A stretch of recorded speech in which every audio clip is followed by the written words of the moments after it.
Hello friends, myself Dr. Jyoti Sharawat, MD Ayurveda, and currently I am working as an assistant professor in the Department of Rasashastra and Bhaishajya Kalpana in Shri Ram Ayurvedic Medical College and Hospital, Uttar Pradesh.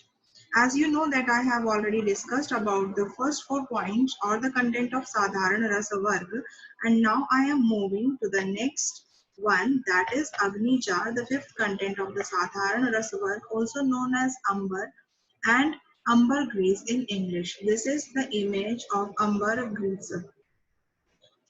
Friends, if you like the video, kindly like and subscribe our YouTube channel of Shri Ram Ayurvedic College and Hospital, Meerut, Uttar Pradesh.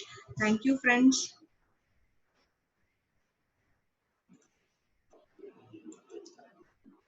This is the syllabus of Rasa Shastra. Part B, we are discussing about the third point, that is Sadharan Rasvarg. We already discussed about the 4 points. Now we are moving to Agni Jar. In Sanskrit, it is called as Agni Jaraha.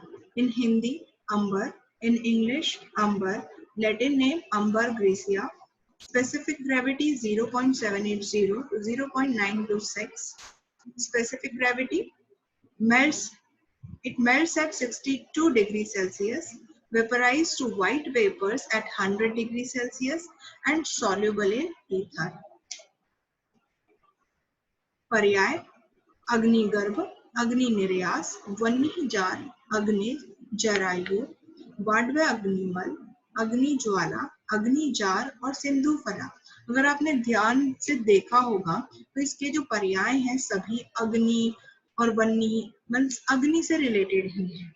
इसका actually इसके पीछे ये reason है कि ये जो अग्नि jar होता है ये एक अग्नि नाम का प्राणी जिसको हम व्हेल फिश कहते हैं, ये उसी से प्राप्त किया जाता है। मीन्स ये जो व्हेल होती है तो ये समुद्र में एक प्रकार की घास होती है जिससे वो खा जाती है, जिसकी वजह से क्या होता है उसको विबंध उत्पन्न हो जाता है, मीन्स कॉन्स्टिपेशन हो जाता है उसे, जिसकी वजह से उसके गर्भाशय में इंटेस्टाइन में अवरोध उत्पन्न होने की वजह से सड़न उत्पन्न होने लग जाती है, जिसकी वजह से जो व्हेल फिश होती है उसकी डेथ हो जाती है और वो जिसमें गर्भाशय उसका सड़ने लग जाता है, इंटेस्टाइन सड़ने लग जाता है और वो वर्षों वर्षों तक वो प्राणी ऐसे ही समुद्र में पड़ा रहता है। बहुत वर्षों के बाद कभी वो जब लहरों के साथ किनारे पे आ जाता है तो मछुआरे क्या करते हैं उसे इकट्ठा कर लेते हैं और अपने छत पे उसे बहुत सालों तक सुखाते हैं। एक बात और, जब वो गीला रहता है उसमें बहुत ही ज्यादा दुर्गंध आती है जिसे आप बेयर नहीं कर सकते हैं, पर जैसे जैसे वो सूखने लग जाता है या कंप्लीट ड्राई हो जाता है उसमें से उतनी ही सुगंध भी आती है। इसीलिए एक्चुअली अग्नि नाम के प्राणी से प्राप्त किया जाता है, दैट इज व्हेल। इसीलिए जो इसके सारे पर्याय हैं वो अग्नि से रिलेटेड ही हैं। उपस्थिति मैंने आपको बताई दी है कि ये समुद्र के अग्नि नामक मछली दैट इज व्हेल फिश से ही प्राप्त होता है। ये उसका सड़ा हुआ आंत्र और गर्भाशय का भाग होता है, गीला होता है, इसमें से दुर्गंध आती है, सूखने पर सुगंध आती है। प्राप्ति स्थान ये श्रीलंका, अरबियन और भारतीय समुद्रों में से प्राप्त किया जाता है। भौतिक स्वरूप इसका ये ग्रे अंबर दैट इज शाव वर्ण का होता है, कपोत वर्ण का भी होता है। ये सॉलिड, वैक्सी और फ्लेमेबल सब्सटेंस है of dull grey colour. Blackish colour, ये थोड़ा सा हल्का भी होता है। टुकड़े जो होते हैं इसके बहुत ही ज्यादा विषम आकृति के छोटे छोटे होते हैं। पानी पर ये तैरते हैं, घुलते नहीं हैं। आग में अगर आप इसको जलाते हैं तो इसमें से दुर्गंध के साथ वह जलता है। ये बहुत ही हल्का और सुगंधित द्रव्य होता है।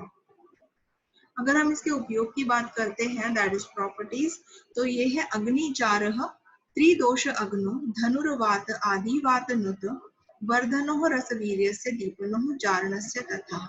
अर्थात ये क्या करता है, तीनों दोषों का शमन करता है। धनुर्वात जो कि पैरालिसिस वाली बीमारी है जिसमें जो शरीर होता है वो धनुष की तरह हो जाता है, उसमें भी इसका बहुत अच्छा प्रयोग किया जाता है। रसवीर्य को ये वर्धन करता है हमारे शरीर में, दीपन पाचन करता है, जारण अर्थ इसका इस्तेमाल किया जाता है। अगर हम अकॉर्डिंग टू आनंद कंद देखें, ये है कटु रसात्मक और उष्ण वीर्य का, आम का पाचन करता है, कफवात को हरने वाला है, एंड जो रक्त स्ट्रोक रहते हैं या सन्निपात शूल रहता है उसमें भी इसका बहुत अच्छा उपयोग होता है। इससे सुगंधित द्रव्यों का निर्माण किया जाता है और पारद जारण के लिए इसका प्रमुख उपयोग किया जाता है।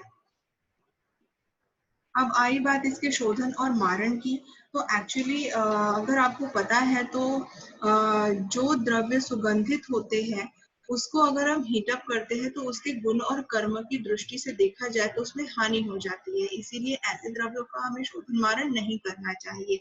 इसीलिए अग्नि, जार या अंबर ग्रीस का कोई शोधन या मारण ग्रंथों में उपलब्ध नहीं है या मेंशन नहीं किया गया है।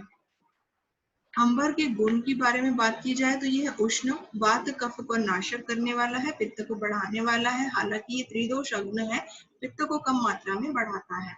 रक्तज रोग में अच्छा उपयोगी है, सन्निपातज रोग में अच्छा काम करता है, शूलनाशक है, दीपन पाचन करता है। पारद के जारण में इसका एज अ वेड इसका उपयोग किया जाता है। रस और वीर्य को बढ़ाने वाला है और मेदो रोग का नाशन करता है।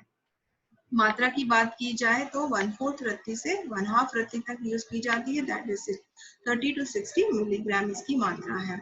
अनुपान इसको शहद के साथ भी आप ले सकते हैं, मक्खन के साथ ले सकते हैं और घृतादि से भी ले सकते हैं। अब अंबर के कुछ प्रमुख योग हैं, दैट इज चिंतामणि रस, बृहदवात चिंतामणि रस, जहर मोरावटी, धात्री रसायन और रत्नेश्वर रस। Thank you.